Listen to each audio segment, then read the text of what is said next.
Festival Kebudayaan Yogyakarta tahun 2023 ini dengan teriring ucapan selamat saya nyatakan dibuka secara resmi.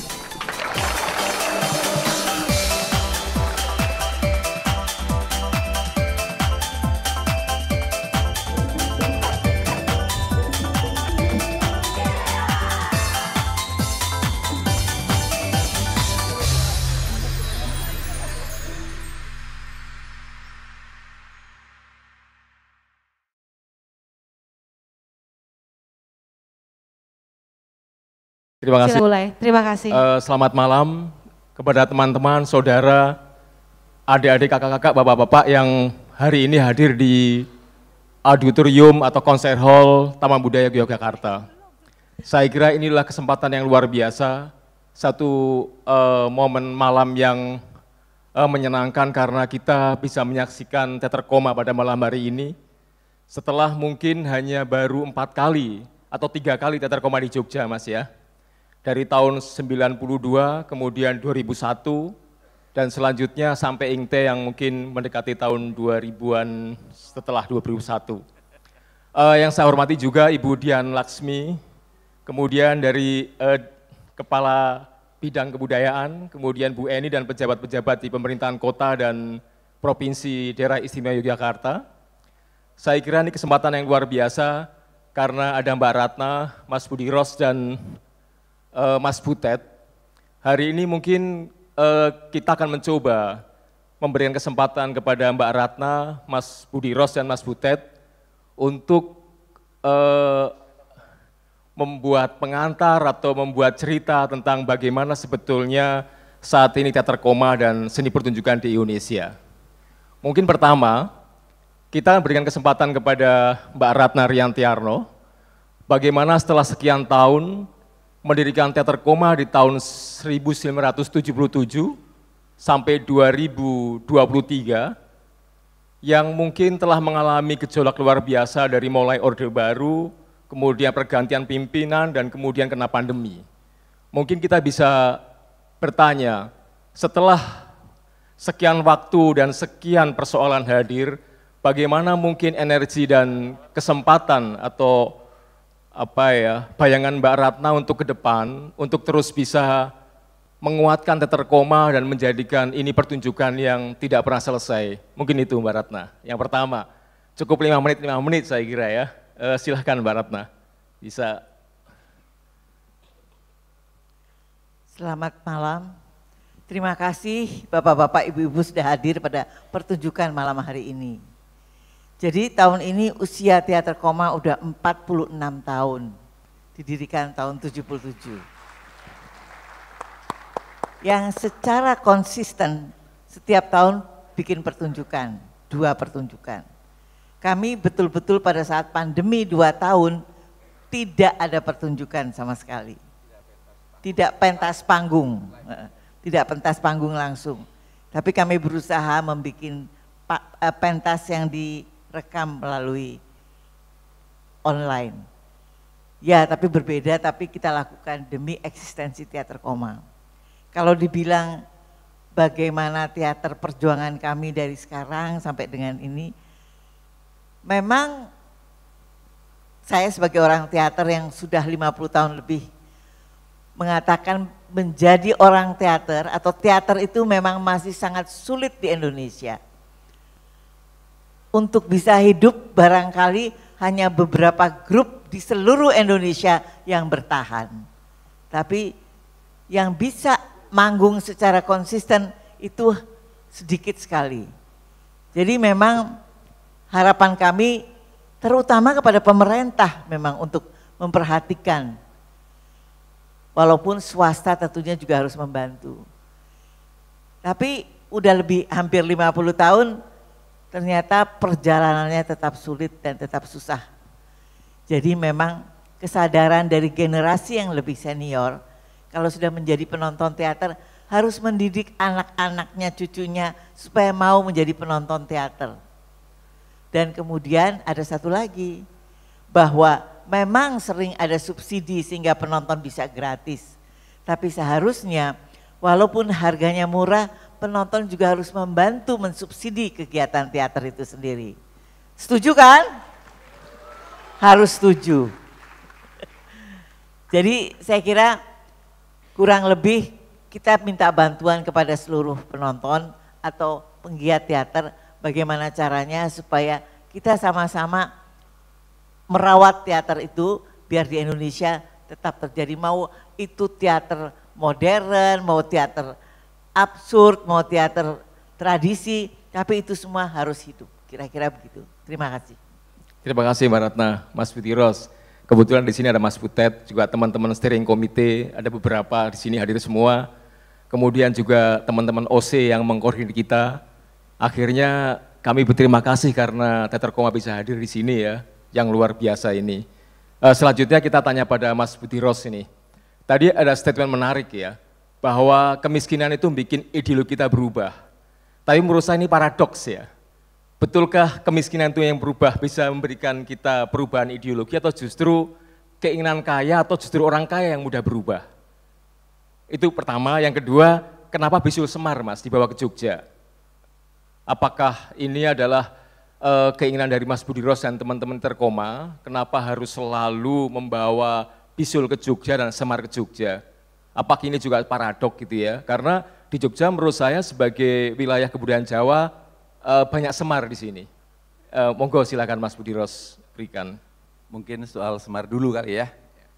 Jadi kadang-kadang kita itu dipertemukan oleh sebuah kebetulan gitu.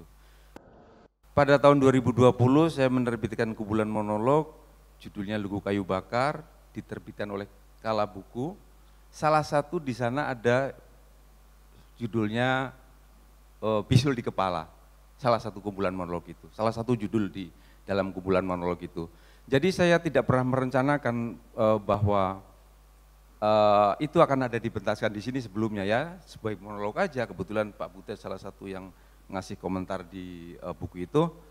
Dan jadi ketika Mas Butet meminta kepada Mbak Ratna untuk membawakan yang lakon yang pendek temanya pangan, maka saya merasa itu kebetulan gitu, kebetulan. Jadi seandainya tidak ada permintaan itu mungkin belum ditulis menjadi naskah drama gitu. Jadi sebut aja itu kebetulan yang betul, kira-kira gitu.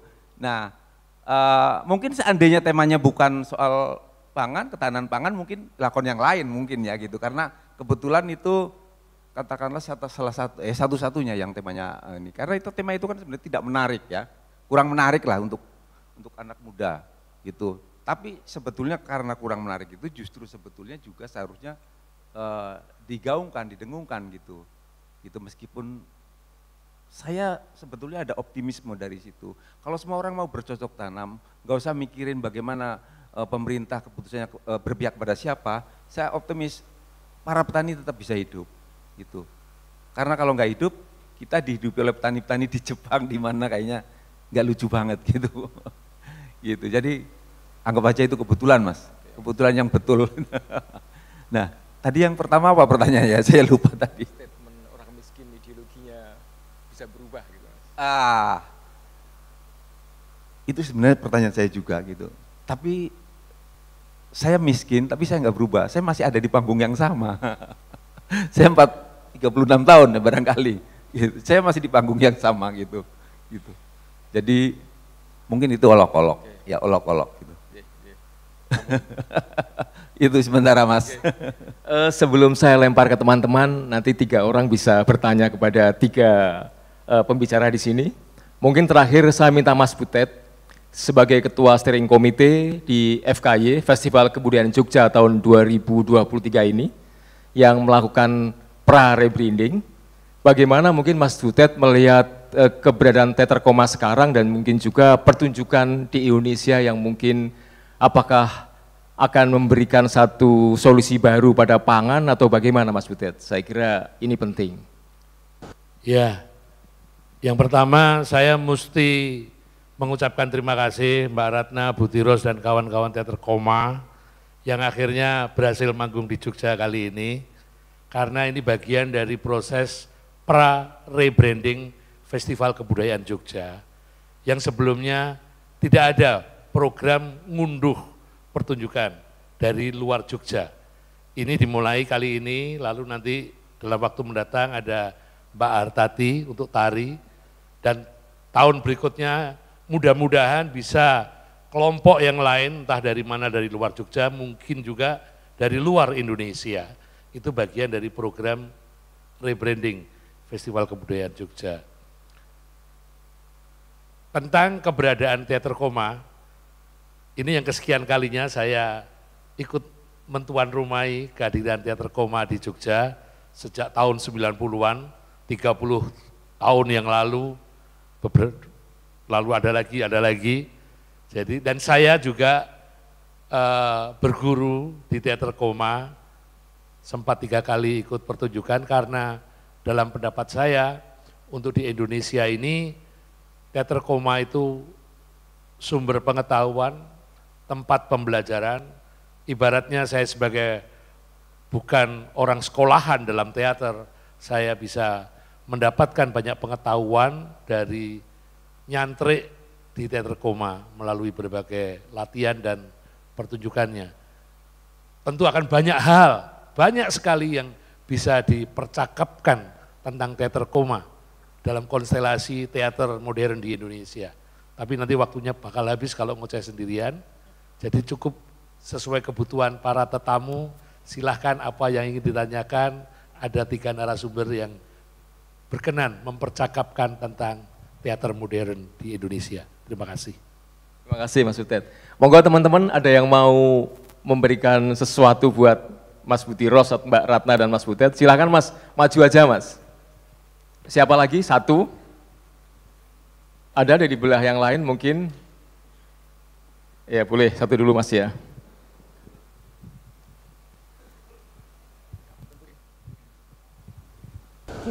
Cek. Kasih nama Mas. Assalamualaikum warahmatullahi wabarakatuh. Perkenalkan saya Ahmad Bustami Yahya dari Nganjuk, Jawa Timur.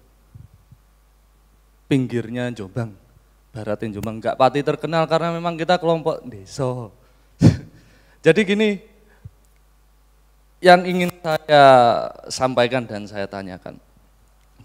Beberapa kali melihat pertunjukan koma di GKJ atau di tim, yang saya lihat teater koma itu pasti dekat dengan kritik sosialnya. Begitu pula dengan teater di Jogja yang baru 2 kali sih saya lihat gandrik sama Indonesia kita itu.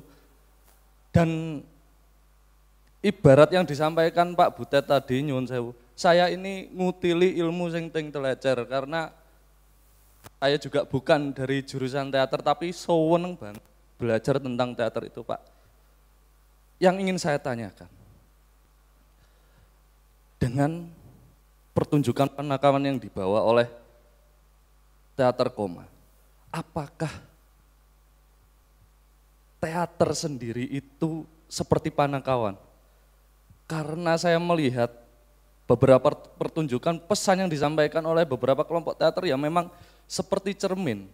Seperti kelompok teater itu sendiri adalah Panakawan yang ngingetin para kesatria ini. Nah, dengan perannya yang luar biasa itu, apakah teater koma menurut tafsir saya ini betul memposisikan diri memang sebagai Panakawan itu sendiri dalam segala pertunjukannya? Terima kasih, itu saja.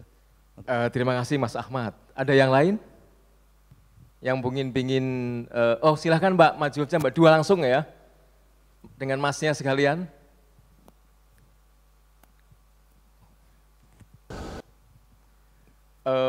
Mbak yang belakang dulu ya.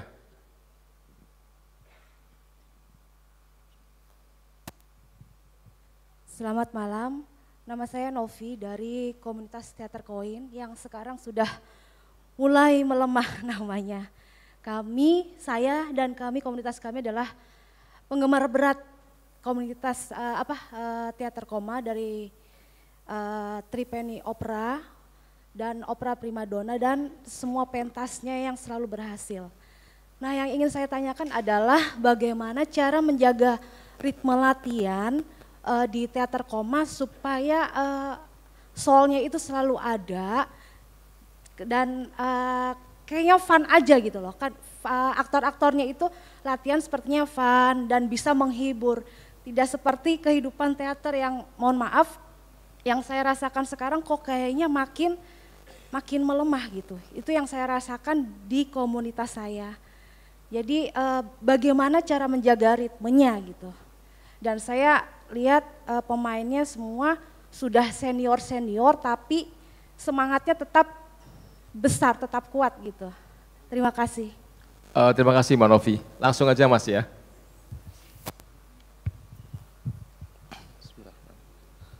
Selamat malam. Perkenalkan saya Indra Wahyudi dari Teater Anak Nusantara di Jakarta. Hal yang ingin ditanyakan, bagaimana ke depannya tentang teater menjadi sebuah industri pertunjukan. Karena memang di Indonesia sendiri mungkin teater belum bisa masuk ke ranah masyarakat untuk menjadi sebuah pertunjukan yang bisa dinikmati oleh segala usia gitu. Dan juga mungkin bagaimana kiat-kiatnya agar teater-teater lain juga bisa menjadi besar dan terus berkarya, berproduksi dan tentunya bisa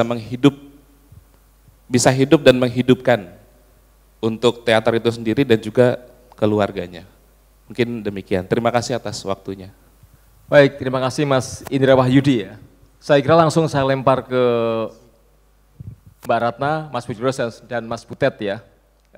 Kalau nanti lupa pertanyaannya saya mencatat. Ke Mbak Ratna dulu ya, silakan Mbak.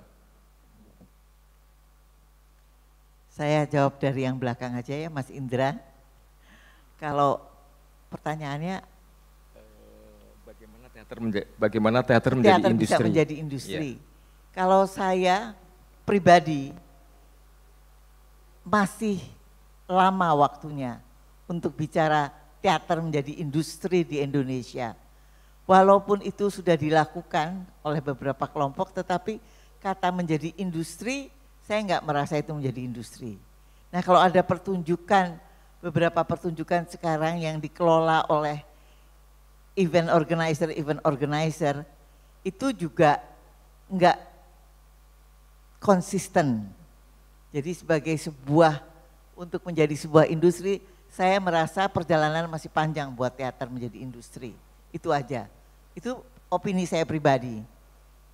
Jadi kalau saya bilang sama teman-teman Koma, jadi kalau menganggap bisa mencari uang dari teater, memang bisa. Tapi tidak hanya menjadi aktor, kamu juga mungkin harus bisa mengajar, harus bisa juga main apa gitu. Jadi tidak hanya bisa hidup dari sebuah kelompok teater, nggak mungkin. Gitu. Nah, yang kedua adalah tadi Mbak Novi menanyakan soal menjaga ritme latihan kok mau atau enggak. Jadi pada saat mereka mau menjadi anggota teater Koma, dari awal udah dikasih tahu rule of the game-nya. Bahwa kalau mau menjadi anggota teater Koma, kita mempunyai jadwal latihan yang seperti ini. Apakah dia bekerja, apakah dia ibu rumah tangga atau bapak rumah tangga, tapi kita mempunyai schedule yang seperti ini. Jadi sanggup atau tidak sanggup, dari sekarang mereka harus itu. Karena komitmen itu haruslah bahwa ada latihan seminggu 3 kali di awalnya, kemudian menjadi seminggu 5 kali menjelang pementasan, udah kita kasih tahu. Nah dia sanggup atau enggak dari awal dia harus bilang. Jadi kita udah kasih tahu bagaimana kira-kira kalau untuk menyelenggarakan sebuah pertunjukan, teater Koma membutuhkan waktu yang diambil dari mereka. Jadi itu berarti kalau dia belum menikah harus ada persetujuan dari orang tua, harus dia juga bisa membagi dirinya gitu. Bahwa dia sekolah atau segala macam gimana membagi waktunya. Kalau dia punya keluarga dia juga harus ada persetujuan dari istri atau suaminya, juga bagaimana membagi waktu dengan anaknya. Tapi jadwal latihan tuh kira-kira akan seperti itulah. Jadi dari zaman awal tuh Mas Riantiano menganggap untuk sebuah pertunjukan itu paling tidak dibutuhkan minimal 30 kali latihan. Maksimal 50 kali latihan, kurang lebih seperti itu. Kalau pertunjukan panjang itu dalam durasi 3 bulan itu dilakukan. Jadi kalau mereka iya atau enggak, dari awal tuh komitmen itu, kalau enggak ya enggak usah. Kalau iya, ya komitmen itu diikutin. Jadi memang kalau mereka awet, anggota Teater Koma sekian lama, ya mereka ada komitmen. Jadi yang bekerja dari jam 8 sampai jam 4 sore di kantor, pulang kantor tuh langsung pergi latihan segala macam. Jadi pribadi-pribadi itu banyak yang dikorbankan. Dan itu harus ada pengertian baik dari mitranya, orang tuanya dan segala macam. Jadi kalau enggak bisa memang. Enggak akan mungkin kita menuntut bahwa mengikuti jadwal yang berbeda-beda waktu dan segala macam. Kurang lebih, jadi barangkali semua enggak tahu bahwa Pak Rian Tiarno mendirikan Teater Koma, dia juga bekerja pada sebuah media. Selama 20 tahun lebih, pagi hari dia bekerja. Kalau enggak bisa hidup, kalau cuma hidup dari teater gitu. Jadi dia juga harus punya komitmen. Jadi itulah kita memberikan contoh, jadi semua melakukan seperti itu. Yang pertanyaan pertama itu,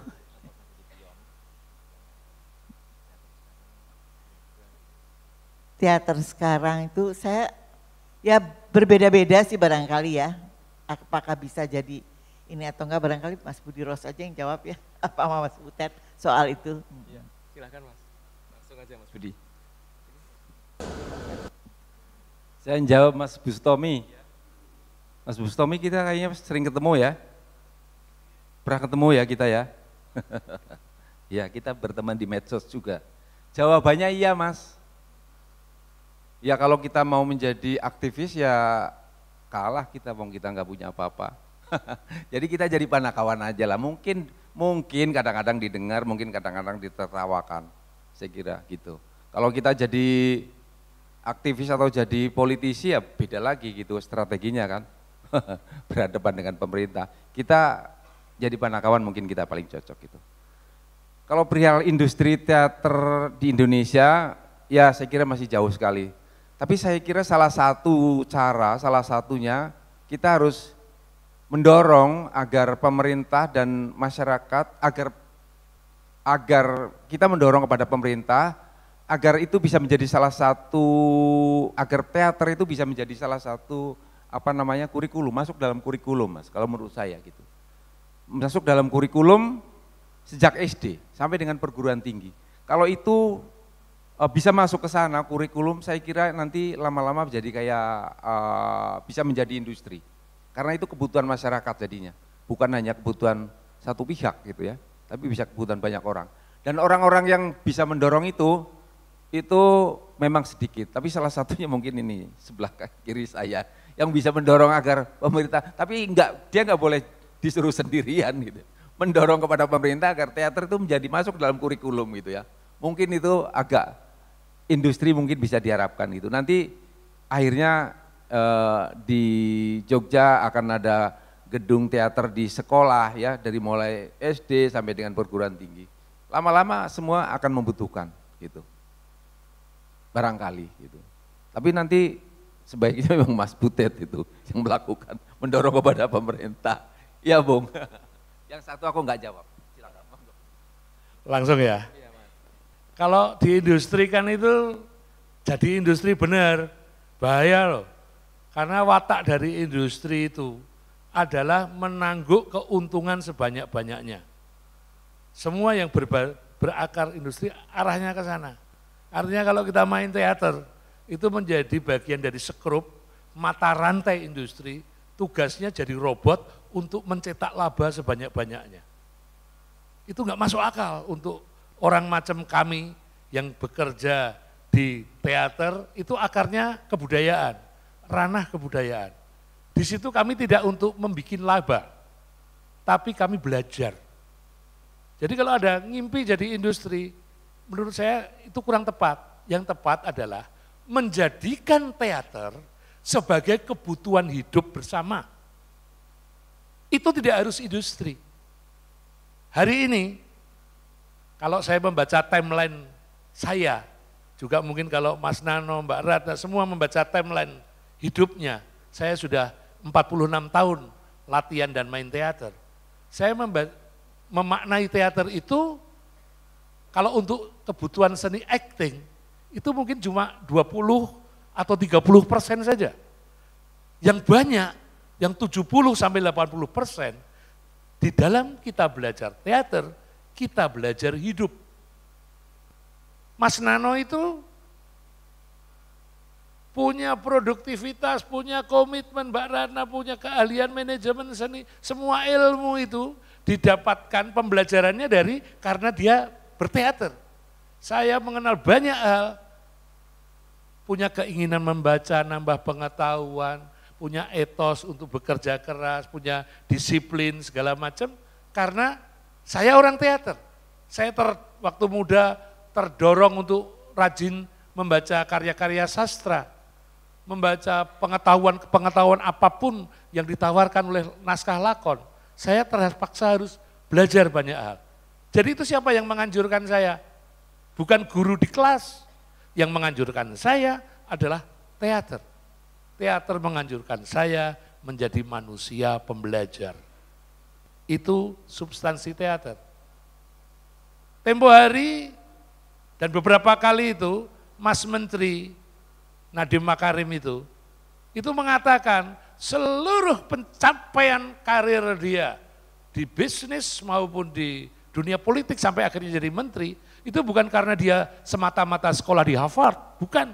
Dia sendiri yang mengatakan berulang kali, itu karena saya aktor teater. Justru karena dia belajar teater, dia mempunyai pencapaian seperti itu. Tesisnya sama, berarti teater itu belajar untuk hidup. Jadi nggak usah ngimpi industrialisasi, nggak salah, itu pilihan. Tapi kalau saya disuruh memilih, saya ingin teater itu menjadi kebutuhan bersama supaya kita menjadi manusia pembelajar. Itu satu. Yang kedua tadi bicara soal Panakawan, saya sangat setuju tugasnya mengingatkan, tapi itu bukan satu-satunya. Karena dalam lakon-lakon teater kita bisa bicara apa saja.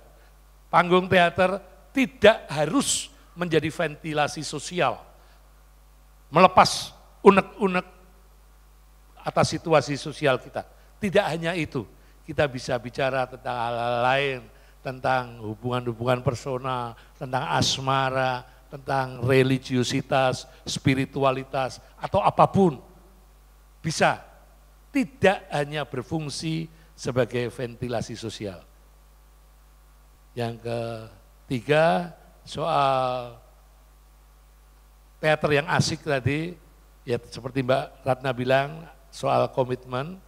Kalau saya sering mengistilahkan ke kawan-kawan di grup saya, Teater Gandri, saya selalu mengatakan, kalau kita latihan dan akan pentas teater, hendaknya itu adalah berangkat dari kebutuhan bersama. Komunitas itu mempunyai kebutuhan bersama untuk mengartikulasikan pikiran, kemampuan, talenta, bermain dengan kegembiraan. Jadi main teater itu happy saja. Terima kasih. Baik, mari kita beri aplaus.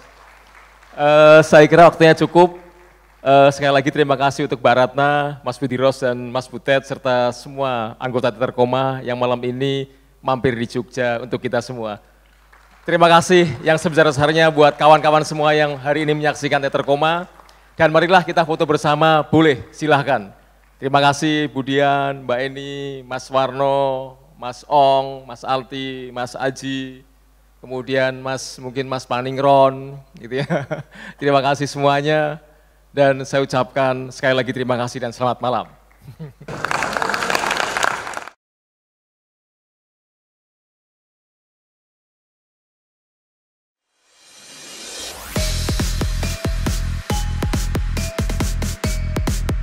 Selamat datang kami ucapkan jawab acara pembukaan pameran Jakarta.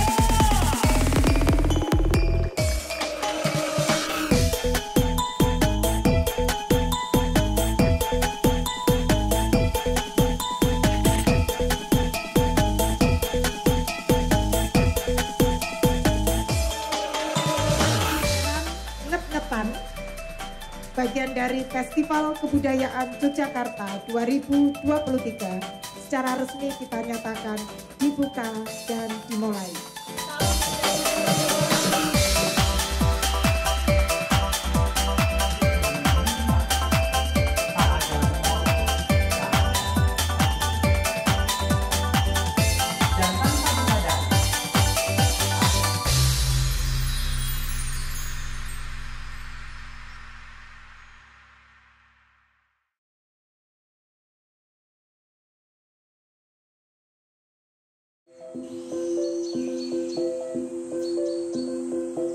Tentunya ketika kita menjalankan program ini di tempat yang pas. Oh iya, di Menoreh Farm Stay. Kita